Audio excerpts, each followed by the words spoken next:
Unit 1, The World of Work. Chapter 2, Job Interview Types. Page 19.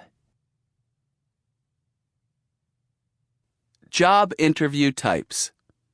If you are going to apply for a job in the United States, be prepared in advance for the types of interviews you can expect during the hiring process. Here are the major ones and tips on how to handle them. Screening interview. A screening interview is meant to weed out unqualified candidates. Interviewers will work from an outline of points they want to cover, looking for inconsistencies in your resume and challenging your qualifications.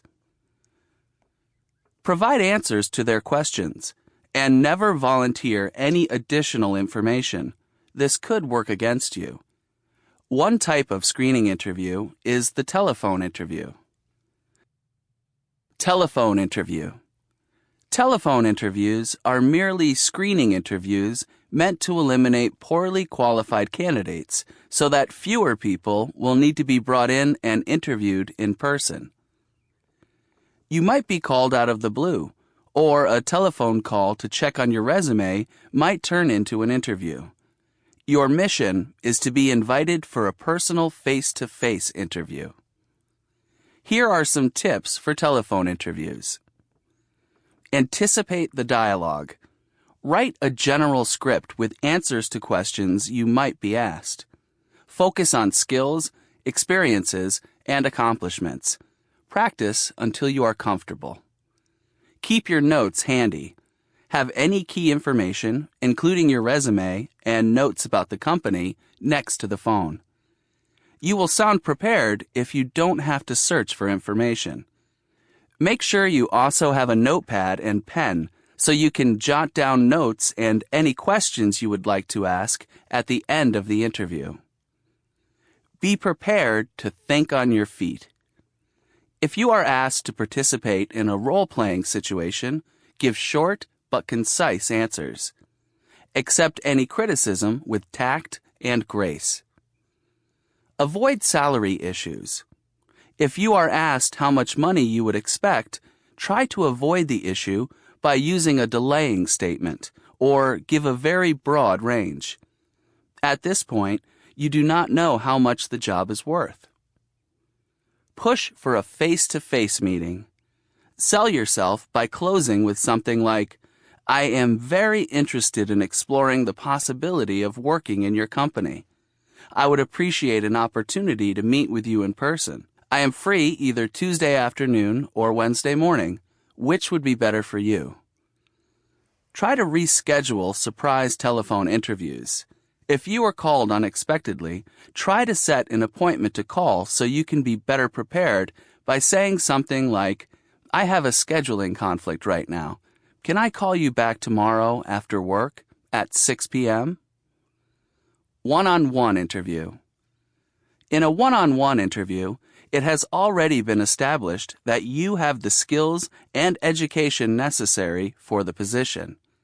The interviewer wants to see if you will fit in with the company and how your skills will complement the rest of the department. Your goal in a one-on-one interview is to establish rapport with the interviewer and show him or her that your qualifications will benefit the company. Lunch interview. The same rules apply in lunch interviews as in those held at the office. The setting may be more casual, but remember, it is a business lunch and you are being watched carefully. Use the lunch interview to develop common ground with your interviewer. Follow his or her lead in both selection of food and in etiquette. Committee interview. Committee interviews are a common practice. You will face several members of the company who have a say in whether you are hired. When answering questions from several people, speak directly to the person asking the question. It is not necessary to answer to the group. In some committee interviews, you may be asked to demonstrate your problem-solving skills. The committee will outline a situation, and ask you to formulate a plan that deals with the problem. You don't have to come up with the ultimate solution. The interviewers are looking for how you apply your knowledge and skills to a real-life situation. Group interview. A group interview is usually designed to uncover the leadership potential of prospective managers and employees who will be dealing with the public. The front-runner candidates are gathered together in an informal, discussion-type interview. A subject is introduced, and the interviewer will start off the discussion. The goal of the group interview is to see how you interact with others and how you use your knowledge and reasoning powers to win others over. If you do well in the group interview, you can expect to be asked back for a more extensive interview. Stress interview. Stress interviews are a deliberate attempt to see how you handle yourself. The interviewer may be sarcastic or argumentative, or may keep you waiting. Expect this to happen, and when it does, don't take it personally. Calmly answer each question as it comes. Ask for clarification if you need it, and never rush into an answer. The interviewer may also become silent at some point during the questioning. Recognize this as an attempt to unnerve you. Sit silently until the interviewer resumes the questions. If a minute goes by, ask if he or she needs clarification of your last comments.